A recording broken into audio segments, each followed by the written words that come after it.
Hai, pergi.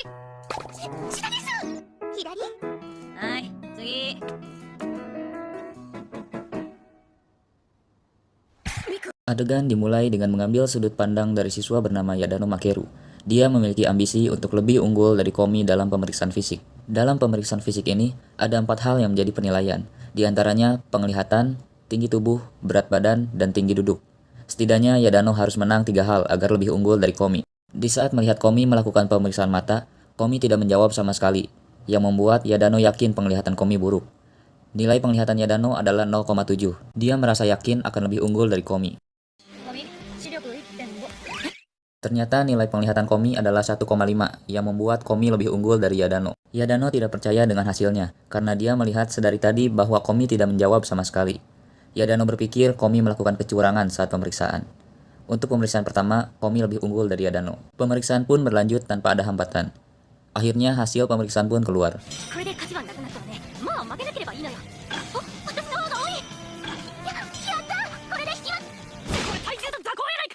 Yadano merasa kecewa melihat hasil pemeriksaan. Meski dia lebih pendek, tetapi berat badannya melebihi Komi. Di tengah kekecewaannya, dia berusaha mencari sisi positif dirinya. Yadano pun menganggap bahwa pertarungan kali ini seimbang. Adegan berganti memperlihatkan Tadano yang sedang berangkat sekolah. Tiba-tiba Tadano disergap oleh orang misterius di belakangnya. Adegan kembali berganti, memperlihatkan Yamai yang sedang berangkat ke sekolah. Terlihat Yamai memiliki ketertarikan pada Komi. Dari tadi Yamai terus mengikuti Komi. Di saat Yamai ingin menyapa Komi, tiba-tiba Agari muncul menyapa Komi. Hal itu membuat Yamai tampak murka, yang membuat Agari kabur dari sana.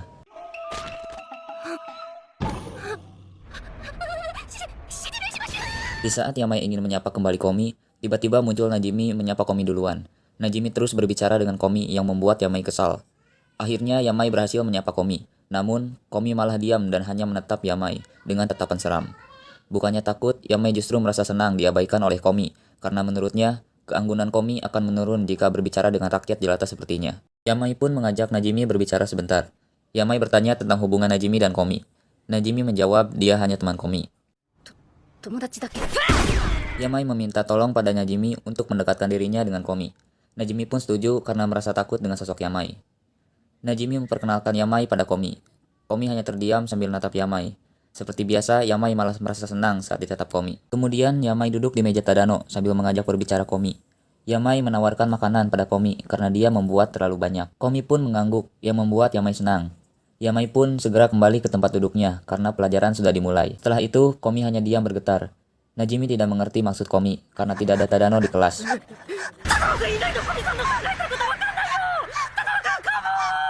Di lain tempat, Tadano terikat pada sebuah kursi di ruangan yang tidak dikenal. Tadano melihat ke dinding yang banyak ditempeli foto Komi. Tadano baru mengetahui bahwa tempat ini adalah kamar Yamai. Tadano menjadi ketakutan karena tidak mengetahui akan diperlakukan bagaimana oleh Yamai. Kembali ke kelas, Najimi mengajak Yamai untuk bermain ke rumahnya Yamai.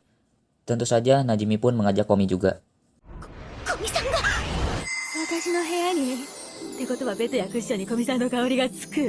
Saat ingin menerima ajakan Najimi, Yamai teringat bahwa saat ini dia sedang menyekap Tadano. Tetapi setelah melihat Komi, Yamai pun setuju untuk mengajak Najimi dan Komi ke rumahnya. Hari sudah mulai sore. Yamai masuk ke kamarnya dan merapihkan kamarnya. Yamai pun menyembunyikan Tadano di dalam lemari dan menyuruh Tadano jangan berisik.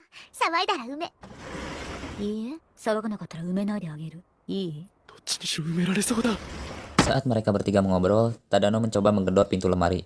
Yamai pun membuat alasan bahwa tetangganya sangat berisik. Sambil berbisik, Yamai mengancam Tadano untuk diam. Tadano pun terdiam.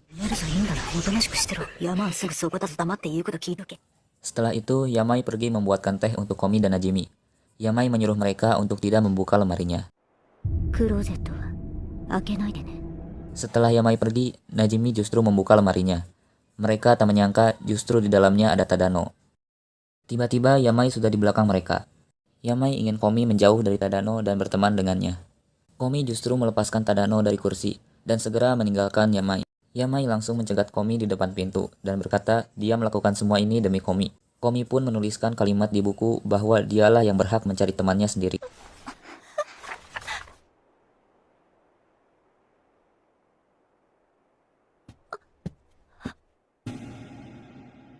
Komi pun bersama Tadano meninggalkan Yamai sendiri. Keesokan harinya, di kelas, Tadano sedang bersama Komi. Tadano tampak bingung dengan suasana hati Komi. 古見さんの背景が Kemudian, Komi mengajak Tadano untuk berbicara.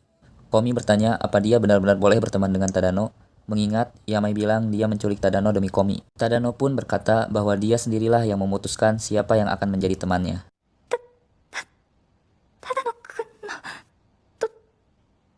友達でいたいです。 Saat mereka mengobrol, tiba-tiba Najimi memanggil mereka.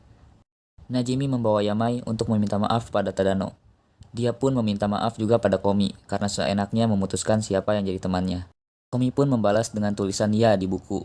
Yamai masih salah paham mengira Komi tidak ingin berbicara dengannya. Kemudian Tadano meluruskan kalau Komi tidak pandai berkomunikasi. そんなわけないじゃない。古見さんの悪口言わないで。 Akhirnya Yamai pun sadar bahwa dia cuma salah paham. Yamai pun ingin bergabung menjadi teman Komi. Komi menerima permintaan Yamai dan bersedia menjadi temannya. Akhirnya Yamai pun menjadi salah satu teman Komi. 古見さんに手出したら